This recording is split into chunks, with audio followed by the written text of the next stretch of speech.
I do not know anything. She really frightens me.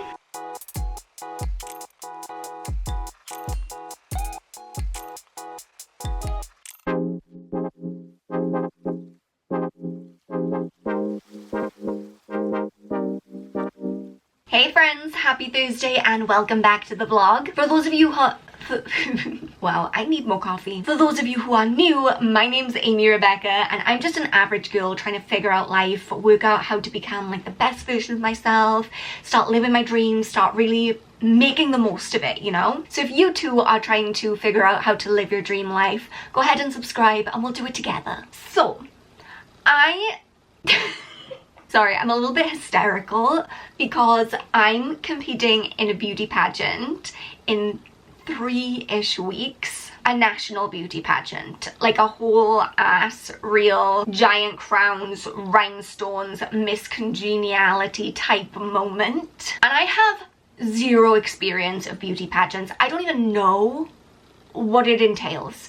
I should have been preparing for the last 3 months. I have not. I have no idea what I'm doing. I haven't gotten any of my dresses yet. I ordered them a while ago and none of them have come. I have not practiced walking. I have no idea. I know I've got to do interview.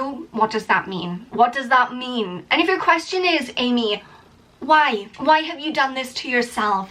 Let me tell you. When I was about 7 or 8, I first became aware of beauty pageants as a thing. Like at our local fete, there was a beauty pageant. That certainly did not have toddlers and tiaras vibes. It was very much just like everyone in their jeans and t-shirts stands in a line and someone's like, yeah, that's the prettiest kid. And I saw this as a small child and I saw that the girl who won walked away with a sash and a giant princess crown and I was like, excuse me, I have found my new calling in life. But my parents absolutely would not let me get involved in pageant life at all, even though all I wanted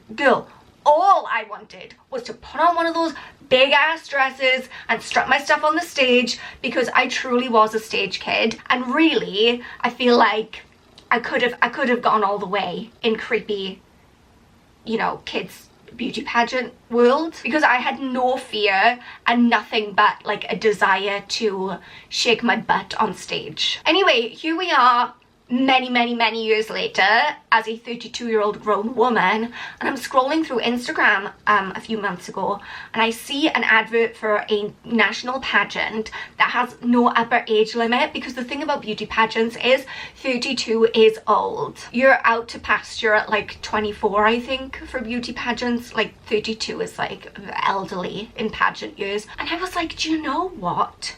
That is a childhood dream that I never got to fulfill and I'm gonna do it. Bearing in mind, now, all these years later, decades have passed, I have no stage confidence, no idea what I'm doing. I don't want to shake my butt on stage. I don't like people looking at me in public. I'm extremely introverted. So I no longer fit the bill. I no longer have any of the skills required and I don't know if this is the kind of thing you can walk into with no skills and no experience and just be like, hey, here I am.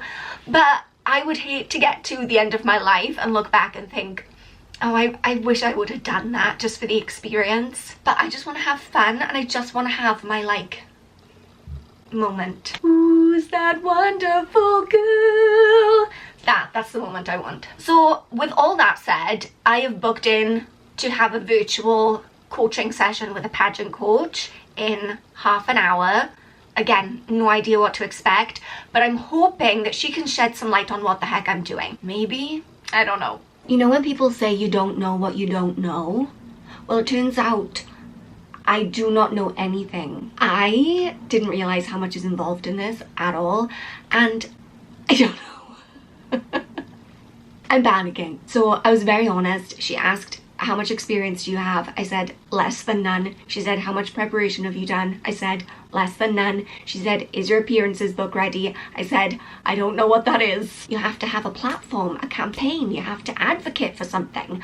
And I wish I'd known this months ago when I first signed up. So now I'm playing catch up. I have 3.5 weeks to pull this all together. Lord, send help for me. Basically, I have decided that I'm going to, my platform or my campaign, I'm supposed to learn what those words mean in relation to pageants. I need to brush up on that. But I'm going to be focusing on healing your self-esteem and learning to love yourself again after a toxic relationship. Abusive relationships, even if they aren't physically abusive, even if they are mentally and psychologically abusive, that can have such a huge impact on you and the way that you feel about yourself. And it is really important that you have the tools to be able to pick yourself up and piece yourself back together after that. I want to do this justice. It's a really important topic and I want to make sure that I do it well. Lots to think about.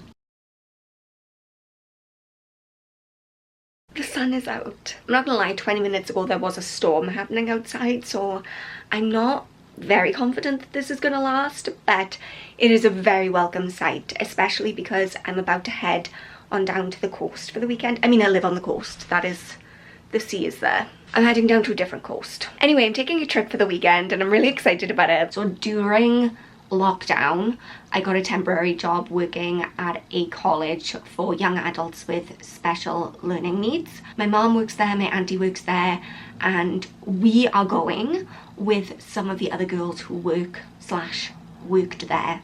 We've got an Airbnb right on the seafront and it's just going to be a nice little girly weekend away. This will be good because maybe I can get their opinions on my pageant campaign and all the stuff I should be doing for that I should be doing this weekend instead of going away, but here we are, it's happening. What can I do? Just arrived at the Airbnb. I'm the only one here, unless there's a ghost or a burglar. I did have a panic attack before I got here. I absolutely did. Right before I got in the car, I was just completely overwhelmed and I couldn't breathe, and that hasn't happened to me in a really long time.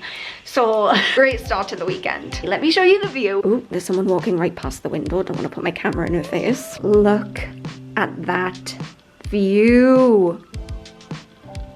Oh my gosh. We actually came to this same house a few years ago. I think it was the year before last. So I know my way around, and I know that in this room, there's a really creepy painting on the wall. There she is. She's looking at me. No, I can't. She really frightens me. Again, spectacular views out of the window. There's just something about being near the sea, even though I live near the sea, but being even closer to the sea, that just makes me feel so much better. It's so relaxing, it's so calming, and especially when the sun is out. This is exactly what I needed after my little episode earlier. I'm gonna start unloading all of the food that we have into the kitchen. I didn't bring my tripod. Oh no, you're gonna have to sit on something bizarre. I don't know what. Here, you can sit on this jar of coffee. Yay!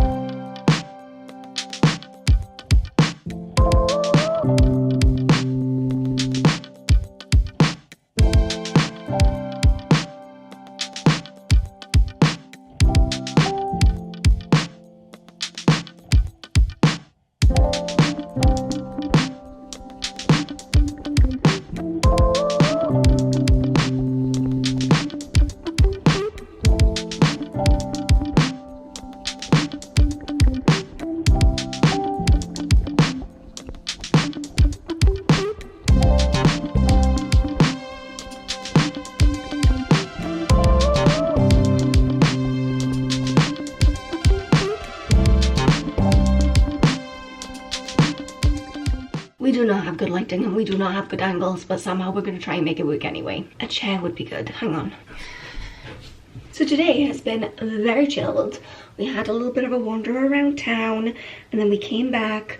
We played a pub quiz. The girls played some Scrabble. It's just been very nice, very relaxing. And then the drama. I promise as I'm telling this story, I'm not crying. It's just for some reason my eyes won't stop watering. Pull it together. I've got too much mascara on for this. I'm gonna look like a raccoon. So this morning I did kind of a soft launch of my pageant campaign that I was talking about yesterday, about, you know, coercive relationships, narcissistic abuse, emotional abuse, and I posted about it on TikTok. This afternoon I got back to the Airbnb and I had a message from someone who said, hey, I hope you don't think it's weird that I'm reaching out, but I think that we have had the same experience with the same emotionally abusive guy. Anyway, I know I don't talk a lot on this channel about that time in my life, about that guy, about that relationship, but I talk about it fairly frequently on TikTok, and anyone who has read my book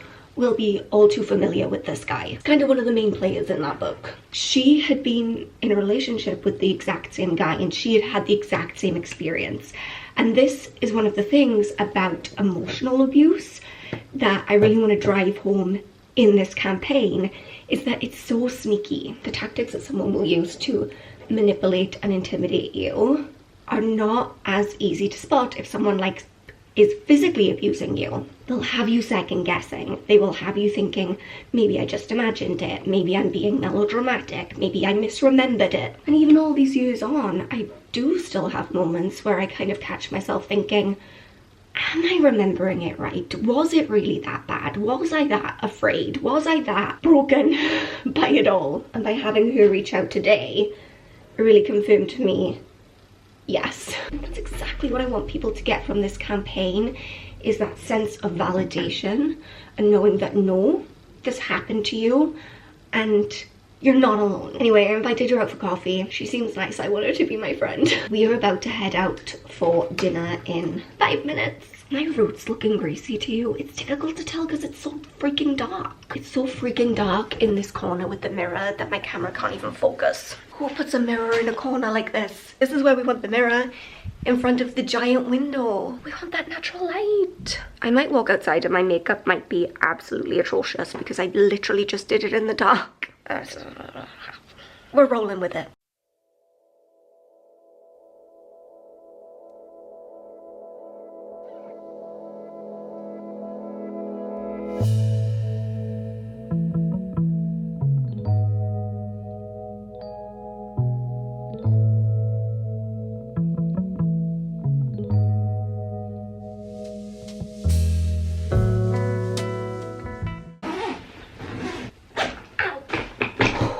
I can't believe it's already time to check out of the Airbnb. We're still gonna hang around Tenby today. We're not gonna head straight home, but oh my gosh, this weekend has gone so quickly. Sun is shining. It's a beautiful day outside. Go haul all of this luggage back out to the car.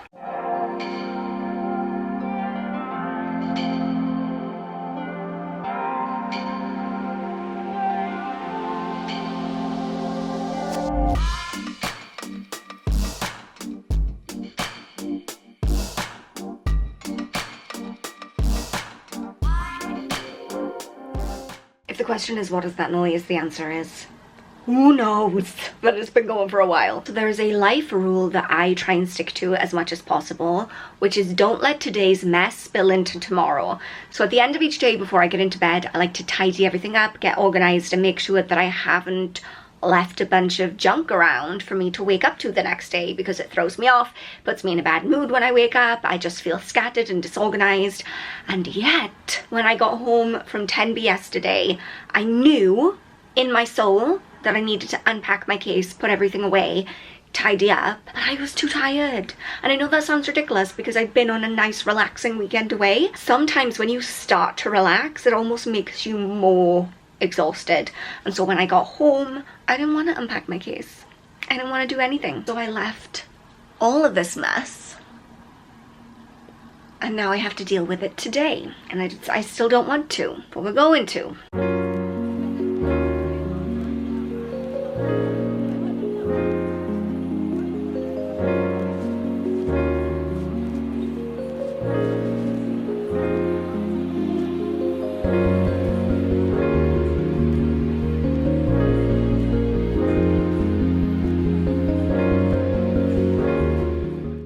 Lighting's kind of terrifying. Okay, it is definitely time for me to put my PJs on and get ready for bed. I'm just very ready to like take off the remnants of my makeup and be comfy, you know? I think, or I know, I've accepted in my soul that starting tomorrow I really need to start taking my pageant stuff very seriously and go hell for leather to try and catch up on all of the work that I should have been doing for the last few months and just have not. And shout out to my pageant sponsor, Phoenix Talk Therapy. I'm gonna leave their Instagram down in the description box. Anyway, this is me just rambling. Let's wrap it up. Love you so much. You are enough just as you are. See you next time. Bye.